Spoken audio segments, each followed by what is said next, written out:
And we've spoken many times in the past about a shared value system between HC Financial Services and Salthill Devon. Do you see that as was a key piece of the relationship over the years? Well, the values, I suppose, that we have in the company is kind of things like honesty and integrity and respect and trust. And I think that Salthill Devon, of all the clubs I know, is one of the ones that really epitomises all those values for us. And so it's kind of an easy marriage in a sense. It's easier to stay involved.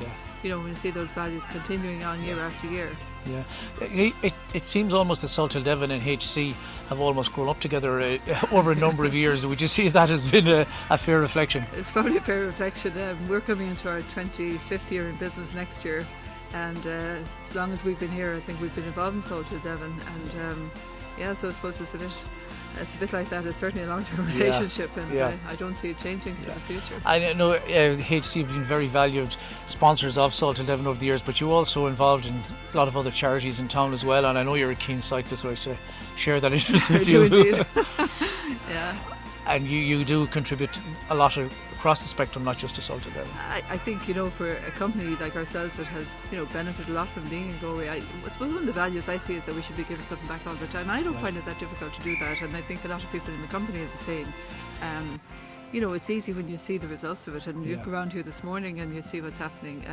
It's the same with other charities, and I cycle a bit, and I think we share that passion, all right. And but it's probably like any sport. I think when I see kids and adults involved in sport, it's great, and I'd be very much supporting that all the time. Okay, and maybe finally, Hannah, on the girls' side of things, when Salthill Devon and HC got together as partners initially, there was no girls' soccer in Galway per se, and now it has grown exponentially. It's fantastic to see it, because it's probably with the one sport girls didn't have the same, I suppose, level playing pitch with that fun. And to see the way they've come up through the ranks here in the club, and to see the how they've excelled here at all levels, and gone on to international level as well. That is probably one of the things personally for me that I like to see happen. I'm delighted with the girls' success here, and all the others as well, of course. We just played Knocknacarra under 13Cs. What do you think of that effort?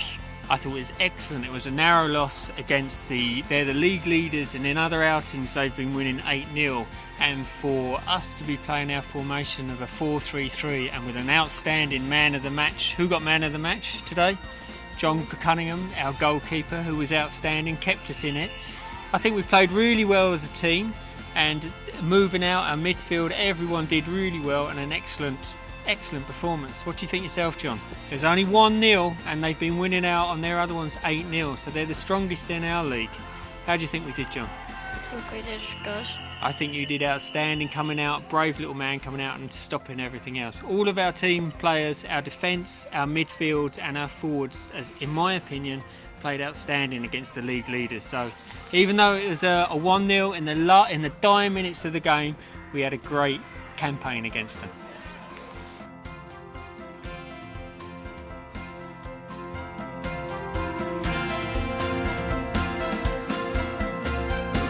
I mean, one of the things that when we sit down and every year we look at the Billy's Fisher Steak Night, I mean, people said to me before, what's so significant about Billy Fitzgerald? Why Billy Fitzgerald? And other than the fact that he was just an amazing character and was loved by everybody, he was good crack. But he did have this driving ambition for the club. He really wanted the club to improve. And I think he used the Fisher Steak Night every year as a rallying cry and an opportunity to bring people together to reaffirm what we're all about. And it was that, fundamentally we were all a group of friends that came together and said, let's build a football club. But Billy wouldn't have been happy, I think, sitting in Drummond tonight or in going to the Fisher Steak Night. He'd have had some list probably written on the inside of a 10 carols box that he would have pushed out with that amazing script where he would have said, here's the 5 or 6 things we need to do. And kind of in keeping with that, I think that's what we need to get back to. Yeah, I agree. And one of the difficulties, it's not a difficulty, but there are so many new people in the club, a lot of them don't remember Billy and didn't know Billy. And yet this legend has lived on, which is fantastic. And it's 20 years this year. I think it's 25 years this year, not 26, Ali. No, 1990. Was it? 1, I think. Christmas of 91 he died. Or, sorry, Christmas of 92. But I it, think it, it's but the it's 20 running for a few so, years. sorry, Oh, yeah. sorry, excuse me. Yeah. I think it's 20 years since he passed away. Yes. But I would say it must be nearly 30 years because I was a single man when I poured a jug of water over his head at the Outlaw at one of the inaugural nights. Now, I don't know whether that should be on Jim's blog or not, but they've been amazing nights, full of drive. But they were also nights where we came up with great ideas. Absolutely. When you think of the nights when we had the late Noel O'Reilly down after they won the European, what was it, under 16. He arrived down. The famous night you Dropped the trophy. dropped the trophy. I do, I remember as well. What's interesting about that one, Pete, is I actually got the trophy replaced. And I sent it up to his house, and a courier left it outside the back door, and the bomb squad was called because they thought this thing left outside the back door was an unusual device. Which, when you think of the different places, like we used to be upstairs in Lanigan's and we were all over the place. The Oslo. Okay, the Oslo. Yeah. And I think the other significant thing that we should remember on the Fisher State night is like Billy's grandson now is playing That's right. an hour under 15 team, and he's banging in goals left, right, and centre. Yeah.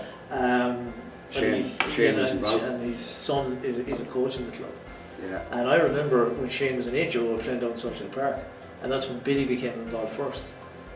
And now, years and years later, and tragically Billy is not with us anymore. But I think the great thing about the Fisher State night is that Billy was a legend, but he wasn't, there was substance to him as well, and that lives on. I think that's the important thing for me.